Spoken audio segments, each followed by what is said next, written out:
Hi hello నమస్తే welcome to Sakshi cinema this Likhitha. Tollywood young hero Kiran Abbavaram ఇటీవలే సక్సెస్ల జోరు పెంచారు. ఒకప్పుడు వరుస ఫ్లాపులతో కెరియర్ ని ప్రశ్నార్థకం చేసుకొని భారీగా ట్రోలింగ్ ఎదుర్కొన్న కిరణ్ అబ్బవరం ఇప్పుడు కే ర్యాంప్, చెన్నై లవ్ స్టోరీ హ్యాట్రిక్ విజయాలతో ఇండస్ట్రీలో హాట్ టాపిక్ గా మారాడు. ఇటీవలే చెన్నై లవ్ స్టోరీ సినిమాకు మిక్స్డ్ రివ్యూస్ వచ్చినప్పటికీ కలెక్షన్ల పరంగా పర్వాలేదనిపించి 50 కోట్ల క్లబ్ లో చేరింది. ఇక కిరణ్ అబ్బవరం నటిస్తున్న 13వ సినిమా రియాలిటీకి తనే స్వయంగా దర్శకత్వం వహిస్తున్నాడు. జై ఫిలిమ్స్ బ్యానర్స్ పై సుధాకర్ చాగంటి ఈ సినిమాను భారీగా నిర్మిస్తున్నారు. ఈ మూవీ ద్వారా కన్నడ నటి దేవిక భట్ టాలీవుడ్ కి పరిచయం కాబోతోంది. ఈ సినిమాను ఈ ఏడాది డిసెంబర్ లో ప్రేక్షకుల ముందుకి తీసుకురావాలని ప్రణాళికలు రచిస్తున్నారు. దీని తర్వాత సుకుమార్ రైటింగ్స్ లో పవర్ఫుల్ క్రైమ్ థ్రిల్లర్ లో ఆయన నటించనున్నాడు. సుకుమార్ శిష్యుడు వీరా కోకటం దర్శకుడిగా పరిచయం అవుతున్న ఈ క్రిస్పీ క్రైమ్ థ్రిల్లర్ మూవీని అశోక్ బండ్రెడ్డి, వంశీ నందిపాటి సంయుక్తంగా నిర్మిస్తున్నారు.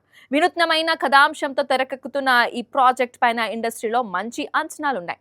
ఇలా వరుస సక్సెస్లు, వరుస పెట్టి ప్రాజెక్టులతో బిజీగా మారిన కిరణ్ అబ్బవరం ఓ సరికొత్త జానర్లోకి అడుగు పెట్టబోతున్నారు. గతంలో సుధీర్ బాబుతో జటాధర నిర్మించిన ప్రఖ్యాత నిర్మాత ప్రేరణ అరోరా ప్రముఖ నిర్మాణ సంస్థ జీ స్టూడియోస్తో కలిసి పాన్ ఇండియా లెవెల్లో ఓ మైథలాజికల్ యాక్షన్ ఫ్యాంటసీ మూవీలో ఆయన నటించబోతున్నారు.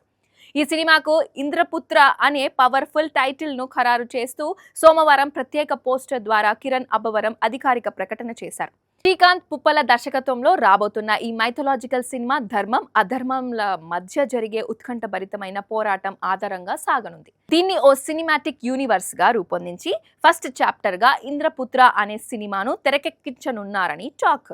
ఈ మూవీ రెగ్యులర్ షూటింగ్ అక్టోబర్ లో ప్రారంభించి వచ్చే ఏడాది పాన్ ఇండియా స్థాయిలో విడుదల చేయడానికి మేకర్స్ ప్లాన్ చేస్తున్నారట.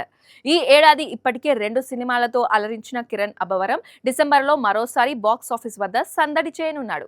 ఇదే స్పీడ్ తో వచ్చే ఏడాది మరో 2 భారీ సినిమాలతో ప్రేక్షకుల్ని పరికిలించేందుకు సిద్ధమవుతున్నాడు. కిరణ్ అబ్బవరం లైనప్ చూస్తుంటే ఆయన తన మార్కెట్ స్థాయిని ప్రాంతీయ సినిమా నుంచి పాన్ ఇండియా స్థాయికి పెంచుకోవాలనే పక్కా వ్యూహంతో ముందుకు సాగుతున్నారని స్పష్టమవుతోందని ట్రెండ్ వర్గాలు అభిప్రాయపడుతున్నాయి.